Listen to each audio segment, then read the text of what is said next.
Hello, hello, hello, and welcome to 52 Weeks of Flow, the podcast that delves into the depth of human potential and the transformative power of flow. I'm your host, Bea-Marie, and in today's episode, I have a very, very special gift for you because I have a wonderful guest. For those of you who are watching this, you can already see her. She is the founder and the host of the Women Thrive Media, the best-selling author, an international speaker, a speaking coach, and a visibility expert. She helps other business founders become recognized and highly visible in their area of expertise. And she's also a sought-after speaker. And we just talked about, cues when you go on stage, and she told me about this amazing thing that she does. So welcome, Raimonda. Thanks, Bea-Marie. So good to be here. And I love what your podcast is all about. And I think we women should be working more in flow and ease and joy. And I do believe that we become much more productive and just get to enjoy life a bit more. Yes. Absolutely. And so before you went on, you did this little thing. What did you do there? Okay, you're going to make me give away all my secrets for speakers. A little bit. Yeah. Well, for those of you who are speakers or thinking about speaking, there is this thing that I do that initially when I first started, it would help me overcome my nerves because I wasn't always a confident speaker.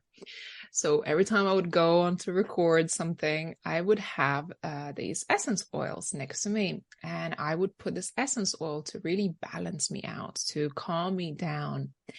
So over the years, I've been using doTERRA Balance Oil. And to the point that it's been a couple of years that I've been doing this, it has become my cue for going live or speaking on stage or speaking virtually.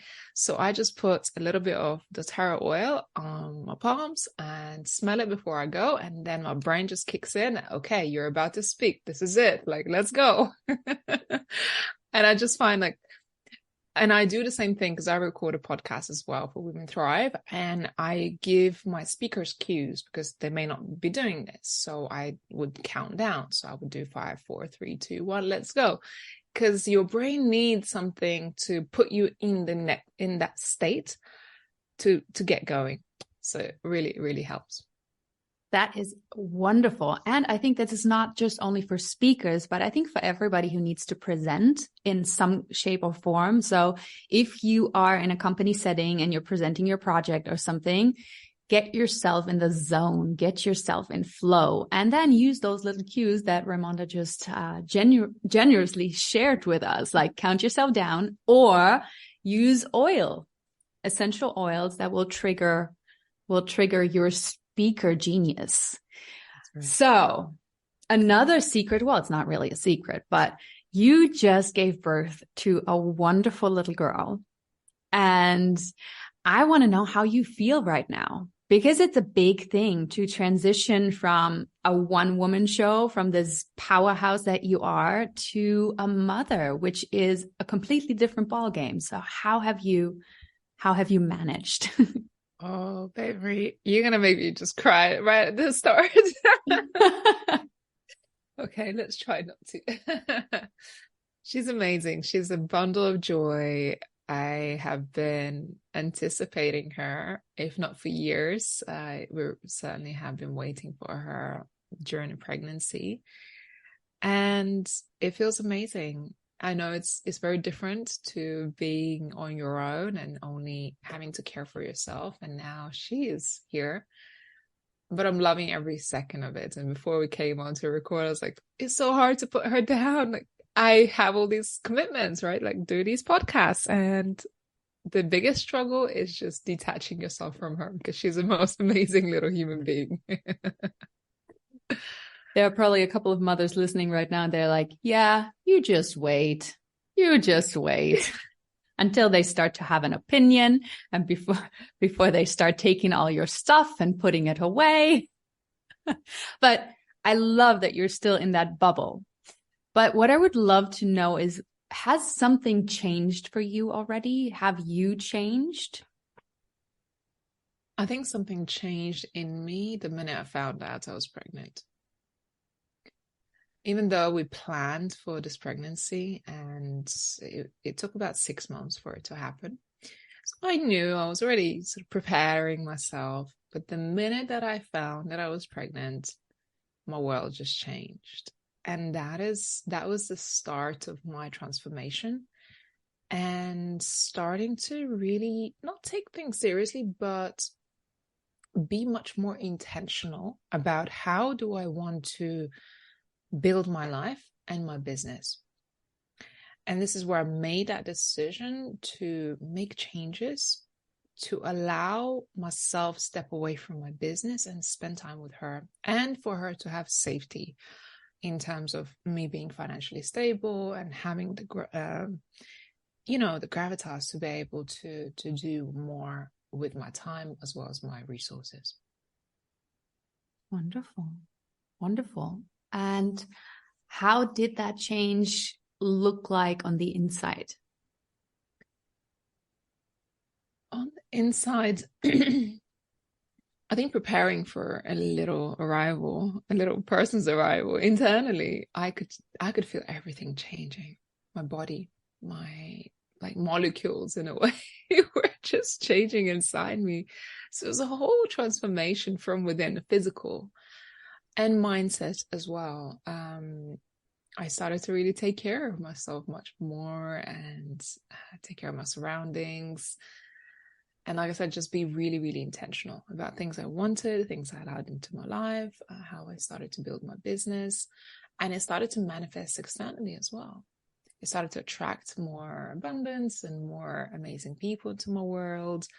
I started to scale my business. I started to actually hire people because I thought, well, I won't be able to do this all on my own. So first and foremost, I had to create processes and systems to really create good structure in my business in order to be able to scale. So we sat down, we created a plan for growth.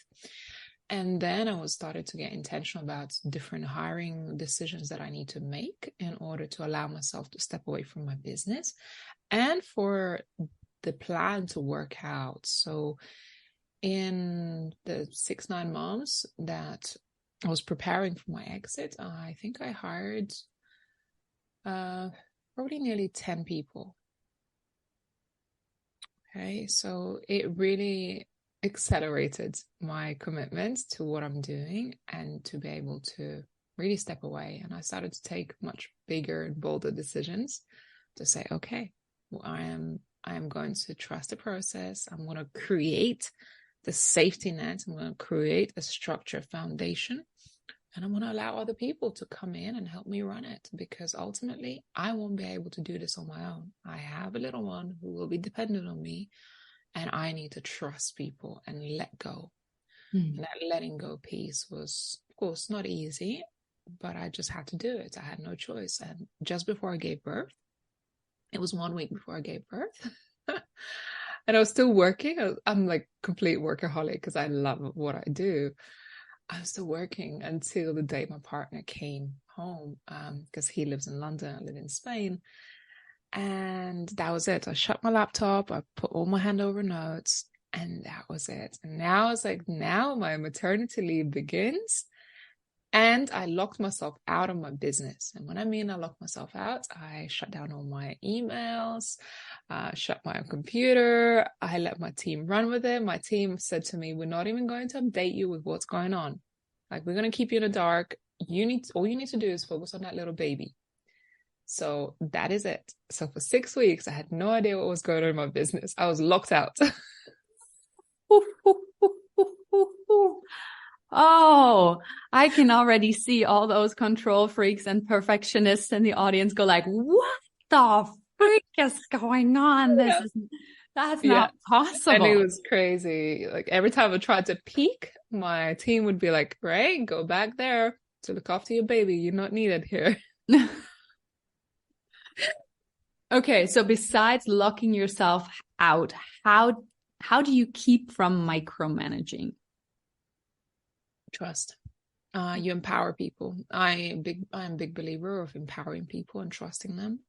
And they may not get it perfect. They might make mistakes. They may have to learn and grow.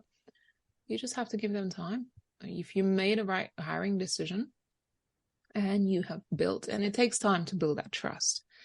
Of course, leadership as well. You have to lead them, guide them, give them tools, resources, and instructions. But once you've done that, you've done your best, and you just have to trust, right? It will happen. And what happens when you give people that trust and you empower them, they step up to the plate to deliver. And when I came back and I had a team meeting with my management, and they said to me, we've been doing so well. The team really stepped up so much to work together, to figure it out, to collaborate much more, to create unity, because they weren't running to you. Now they had to figure out who's the person I need to work with or reach out to, or, 14 people. It's not a small team. It's not just 2 or 3. Then there's a lot of dynamics of like who's responsible, who has keys to other parts of the business. And they told me, I'm sorry, we love you, but we don't want you to come back just yet. Which was amazing. It was incredible. I was like, what? Like, yeah, we don't want you to come back yet. We're doing fine. But it's my business. Right. So I had to ask my way back in, and I would still be like, right, are you sure you like ready for this? Like, yeah. Like, okay, but just don't take too much. And to be honest, it's been amazing because it allows me now to see myself in a different light, to see my role something completely different. So the fact that I was able to allow myself to let go, hand it over to my team, trust them, and then they found their roles and their groove in the working. Now I don't have to come back to the small tasks that I used to be doing or managing. I completely let go. And now I don't even know how they do it. I just let them get on with it. And now I can build a vision. Now I can build much bigger plan, and I can focus on areas that really requires me, as opposed to the administrative aspects of the business that really I was wasting my time on. Yeah. Yes. Preach that, because I think there are a lot of us who are like, wow, this administrative stuff is just sucking the life out of me. And so hiring people and outsourcing. It took a while. I'm not gonna lie. That those 9 months since I got pregnant till when I was signed out, it was a lot of hard work to prepare, to create a strategy, to hire. Even with hiring, I made a couple of wrong decisions here and there, and I had to make turnarounds and create the structure and the handover. Yeah, it took a lot, but it was so worth it. To have that freedom and to have people empowered in their roles and see them flourish as well. It's beautiful. It's beautiful when you start to create that structure in your business, that it has become a real business. It's not just solopreneur business anymore. Yeah. And since we're talking about birthing and transitioning, and I know that you're birthing 2 more things at the moment. Let's talk about that. I feel like I'm always birthing things. That's why my team didn't want me to come back, because they know I'm going to put a spanner in the works, because I'm going to just initiate some new projects. And they just like, right? Okay. I asked permission from my team to initiate new things. Are you guys prepared? Are you guys ready? I have something cooking that I would like to share. No? Okay, not yet. Good. I come back tomorrow. No, quiet. I initiate anyway. Yeah, it is your business. So the first week I came back, I initiated like 2 or 3 new things, and they're like, there she goes again. There she goes again. Well, you had 6 weeks, where you could harness all your creative power. Interestingly enough, I was completely switched off, and I loved it. I never had time like this to switch off completely from my business, and it was beautiful.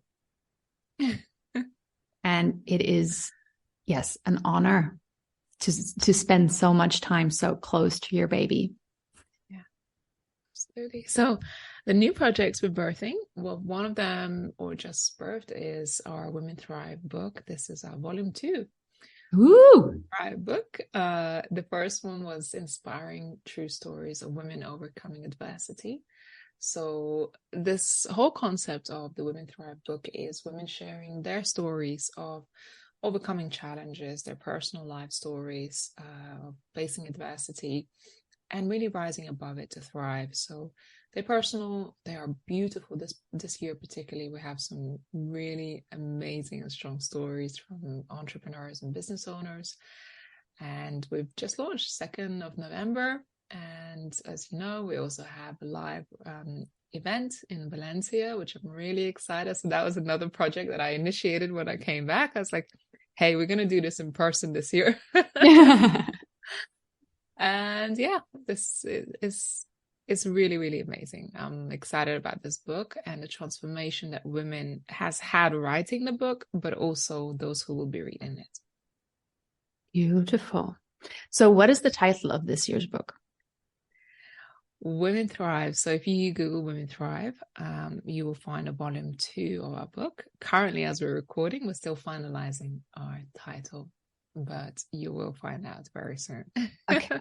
I just get really excited about it. I'm like, okay, where can I find it? How can I, I like Google or Bing or however all those search engines are called, but you just type it in and just like spits it all out. So yes.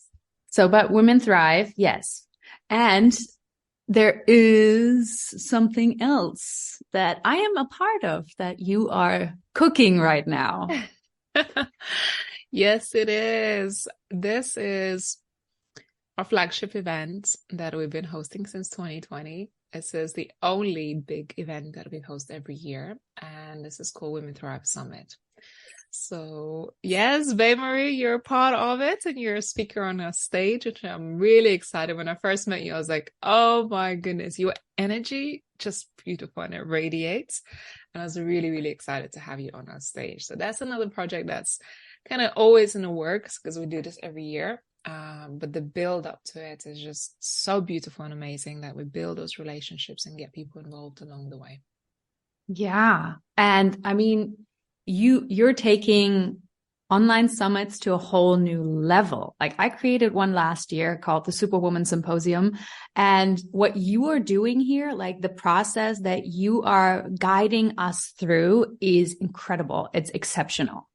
And I feel so at home. I feel so at ease the whole time. And it's really for speakers who are not that confident yet in their skill set.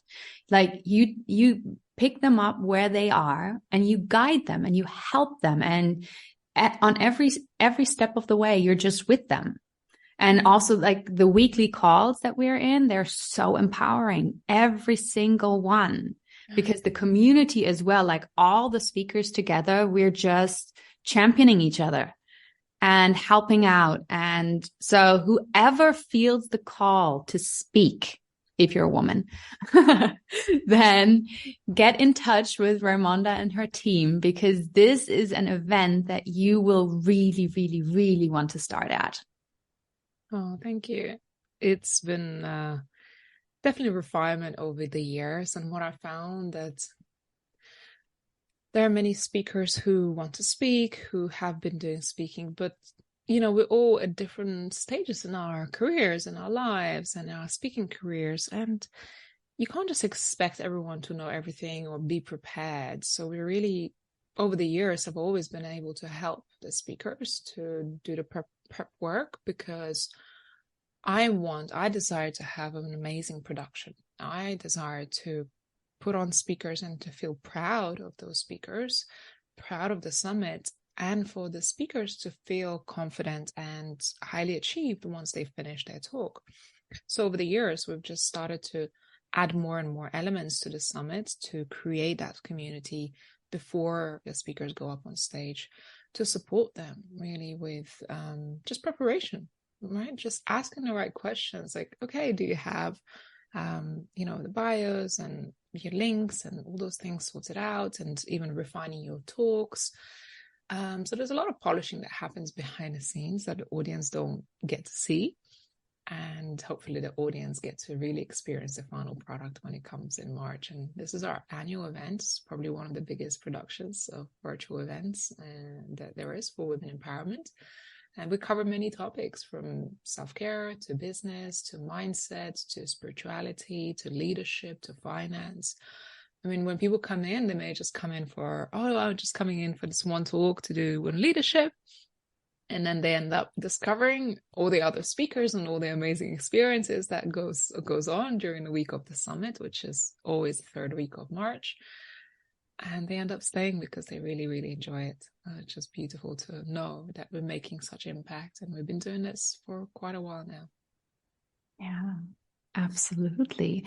And you said earlier, like the first week that you came back from maternity leave, you basically initiated 3 new things. So how do you keep your, how do I say that? How do you keep your creativity? Like, how do you fuel or nurture your creativity, your intuition to get into this creative flow? I think I need to tame it more than foster it because it's natural. I think naturally this is one of my gifts, to be visionary and to see opportunities, because I'm quite driven. Naturally, I'm quite ambitious and I see opportunities and I want to pursue these opportunities, but it's not always that. Not every opportunity is an opportunity to be pursued. So I have to, a lot of times, kind of tame myself back and work with my team to see whether the opportunities that I am bringing to the table are feasible. So for that reason, I actually advise with them if it's the right opportunity to pursue at this time. And if not is at this time, then we would put it in a roadmap and perhaps pursue it further down the line. So for me, it doesn't take much energy to create ideas. It's more of bringing those ideas to life that requires a lot of energy, a lot of teamwork, processes, thinking through. It's not one of those things that, I just came up with an idea and we can launch it tomorrow. It never happens like that, and it should never happen like that, because you need to do the research, you need to do the prep, you need to have the process and systems in place. So when you do begin it, it's already really well thought through, and it's a well-cooked egg, if you like, not just something you're just going to go and splatter it. And it's like, oh, okay, that didn't work. No, it didn't work because you didn't prepare for it. So ideas is not the hard part, it's the execution of them. That is the much harder and complicated part. I completely understand and agree with that. So now you have a team to go to make things happen. How was that when you were a solopreneur? It was a lot faster to get these ideas out the door, but they weren't always perfect. And some of them would fail because they weren't perfect and because they didn't have the plan or the structure that it required. But regardless, I would be one of those people, just get out there and try. And sometimes, like the summit, happened in a split second, in a split decision, an overnight thing. And sometimes I'm quite impulsive and I put things out on the internet that my team wakes up and they find out. So I was like, oh, Ray is doing that. Okay. It's one of those impulsive moments. So my impulsive moment was, we had to cancel our first international event in 2020. We planned 6 amazing events in person in 2019 for 2020. And I was working for nearly 3 months on an event in Atlanta. And obviously what happened with the pandemic. And one evening I found out that the health secretary of the UK has got COVID. And I thought, well, it's really it. And this is really it. We are headed for a lockdown and this is serious. So I made a decision to pull the plug on the event in Atlanta, which obviously I was planning from London. So it was long distance planning for the event. And I spoke to my team. I spoke to the speakers that we had. I didn't have a massive team. I think I had 4 or 5 people at the time. And I had to cry. And I thought, we can't give up, because where I am right now, I might feel very uncertain and unsure what to do and afraid and having to give up, but I'm not one of those people who would give up. So what we're going to do is going to turn this idea around and turn it into a virtual event. So few days later, I put out a call on social media and said, we're looking for speakers. Raise your hand if you want to speak at this virtual event. And we had so many people reach out, so many people.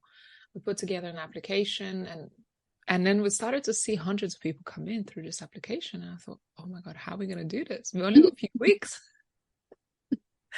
So from very beginning, we have had to put in a process in place where people would, after the application, would submit a video and then go on to the interview, and then they would be selected for speaking.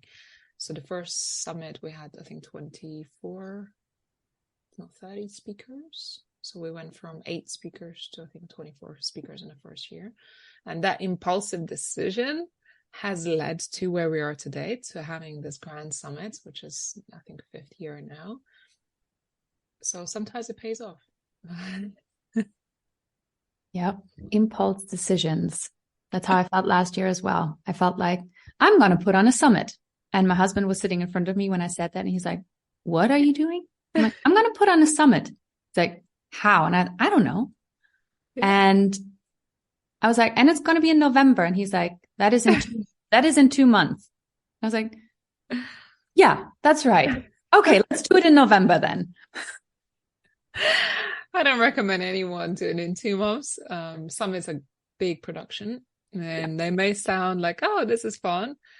Honestly, yeah, it's a bit of work. It's quite a bit of work. Yeah, it is. It is. And my kids didn't see me at all during that time, basically. So doing that and preparing for it, even, it's a really fun thing to do, and meeting a lot of interesting people, interviewing a lot of amazing people. But at the same time, it is a lot of work. Yeah, I love it. I actually do love it. I enjoy it. Yeah. Otherwise, you wouldn't do it, right? Of course. I mean, over the years, I really learned how to do it and how not to sell myself for these summits, like how not to burn myself out or spend 24 hours a day working on a summit. That's one of the reasons why we begin the production really early. We do the speaker intake really early.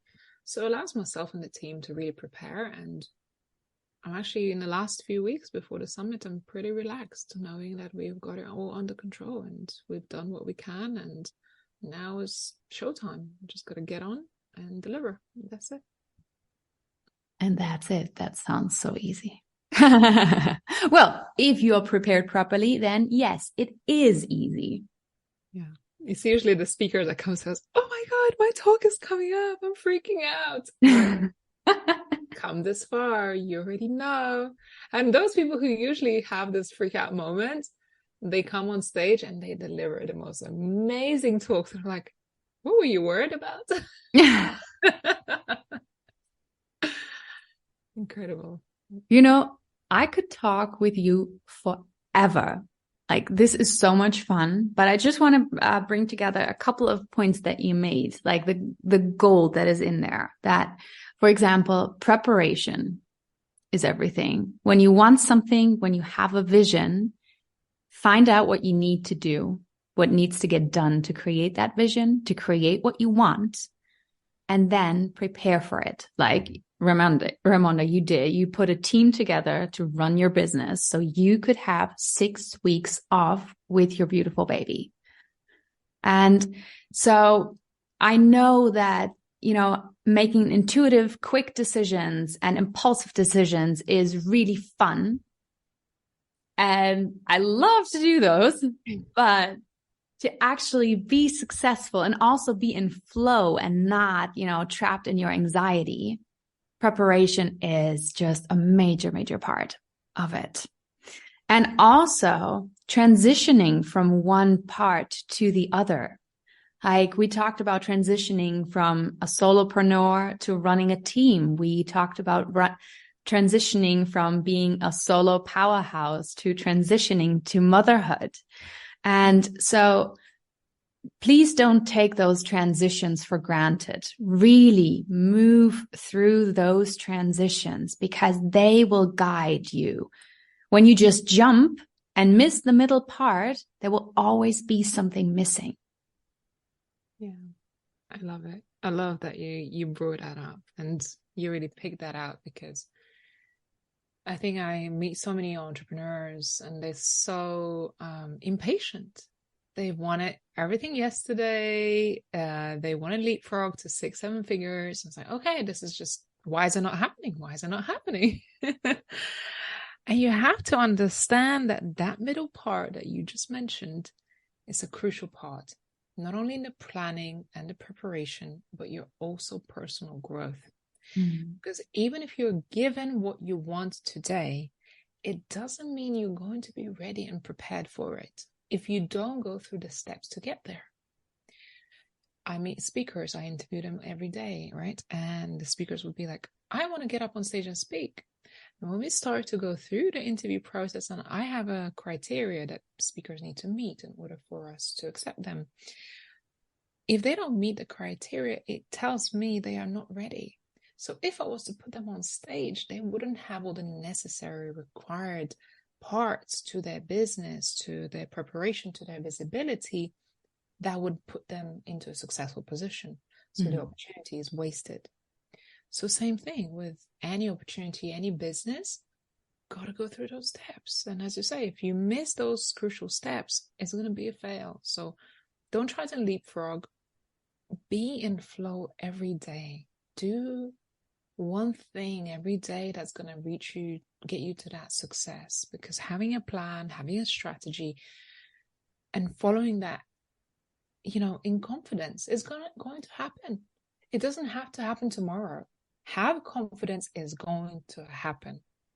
And just hold that. That's your truth. And you know what you need to do and walk towards it. And before you know it, you'll be there already.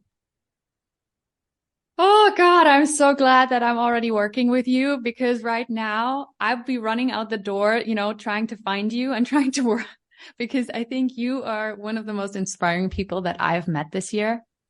Like the way you do things, the way you see the world, and the way you also speak about it is so transformational. It's so inspiring. So thank you so much for taking the time to coming here and sharing this with my audience. Thank you. Thank you for beautiful words. You make me emotional. Those are the hormones. It's the hormones. Oh, I don't know. It's just, it really means a lot. Having been through that entrepreneurial mill of facing difficulties, coming across people that weren't always genuine, and just a lot of setbacks. It wasn't easy. I have had a lot of setbacks, and some of the things that I've initiated were not successful.